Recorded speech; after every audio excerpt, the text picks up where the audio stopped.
Assalamualaikum warahmatullahi wabarakatuh. Perkenalkan, nama saya Siti Juniarsi. Saya dari Program Studi Pendidikan Biologi Universitas 19 November Kolaka. Video kali ini saya akan menjelaskan salah satu materi mata kuliah desain kurikulum yang berhubungan dengan kurikulum tingkat satuan pendidikan atau yang biasa kita kenal dengan KTSP. Sebelum lanjut ke pengertian dari KTSP dan macam-macamnya, terlebih dahulu perlu kita ketahui apa sih itu kurikulum. Nah, jadi kurikulum ini adalah seperangkat rencana dan pengaturan mengenai tujuan, isi, tambahan pelajaran serta cara yang digunakan sebagai pedoman penyelenggaraan kegiatan pembelajaran untuk mencapai tujuan pendidikan tertentu. Selanjutnya kita melangkah ke apa sih itu KTSP. Jadi, KTSP atau kurikulum tingkat satuan pendidikan adalah kurikulum operasional yang disusun, dikembangkan dan dilaksanakan oleh setiap satuan pendidikan dengan memperhatikan standar kompetensi dan kompetensi dasar atau SK dan KD yang dikembangkan oleh Badan Standar Nasional Pendidikan atau BSNP. Selanjutnya ada tujuan dari KTSP. Nah, tujuan KTSP terbagi menjadi dua, yaitu tujuan umum dan tujuan khusus.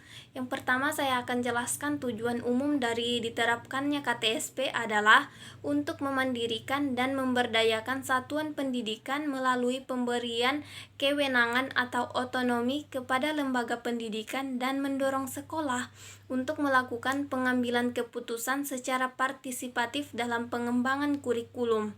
Selanjutnya, tujuan khusus diterapkannya KTSP. Yang pertama, meningkatkan mutu pendidikan melalui kemandirian dan inisiatif sekolah dalam mengembangkan kurikulum, mengelola, dan memberdayakan sumber daya yang tersedia. Yang kedua, meningkatkan kemandirian warga sekolah dan masyarakat dalam mengembangkan kurikulum melalui pengambilan keputusan bersama.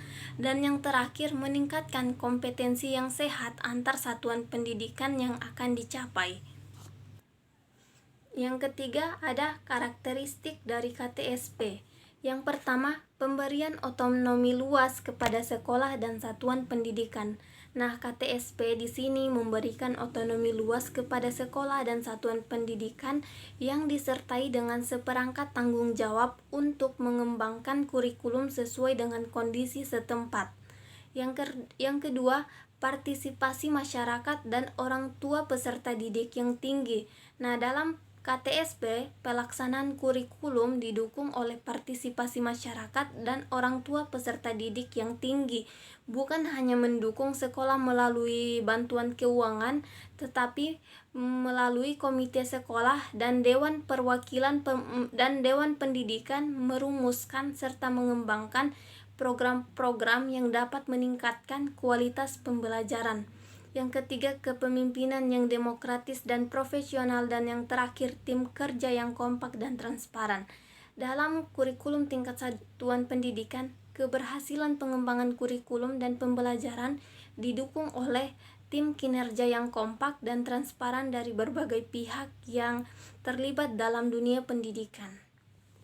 Yang keempat, ada komponen KTSP. Nah, komponen KTSP terbagi menjadi tiga. Yang pertama, tujuan pendidikan.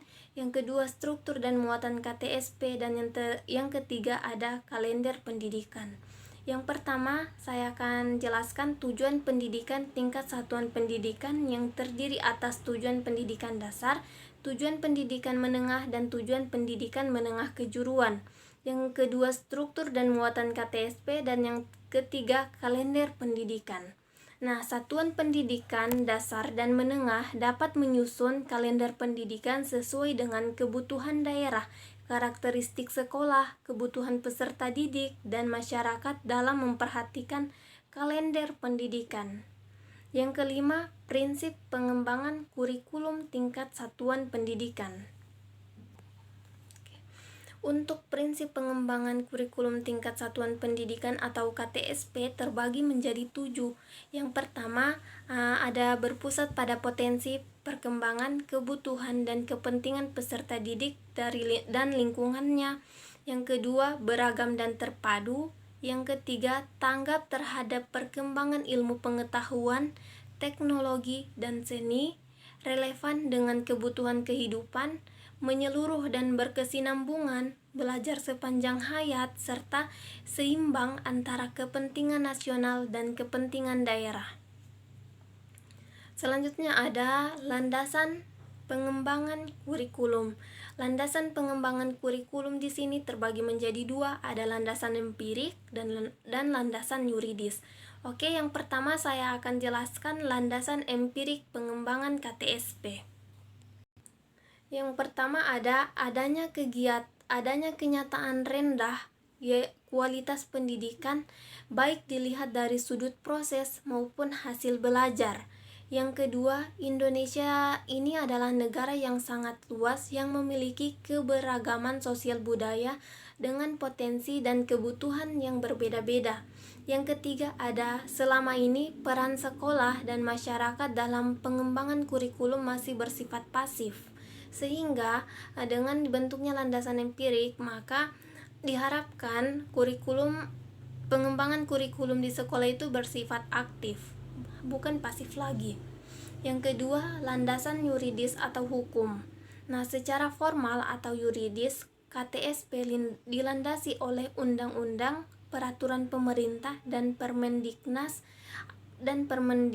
Adapun undang-undang dari landasan yuridis ini, yang pertama Undang-Undang Nomor 20 Tahun 2003 tentang Sistem Pendidikan Nasional. Yang kedua, Peraturan Pemerintah Nomor 19 Tahun 2006 tentang Standar Nasional Pendidikan. Yang ketiga, Permendiknas Nomor 23 Tahun 2006 tentang Standar Isi. Permendiknas Nomor 23 Tahun 2006 tentang Standar Kompetensi Lulusan. Dan yang keempat, Permendiknas Nomor 24 Tahun 2006 tentang pelaksanaan Permendiknas Nomor 22 dan Nomor 23. Dan materi terakhir ada kelebihan dan kelemahan dari kurikulum tingkat satuan pendidikan. Kita bahas satu-satu mengenai kelebihan dari KTSP. Yang pertama, mendorong terwujudnya otonomi sekolah dalam menyelenggarakan pendidikan.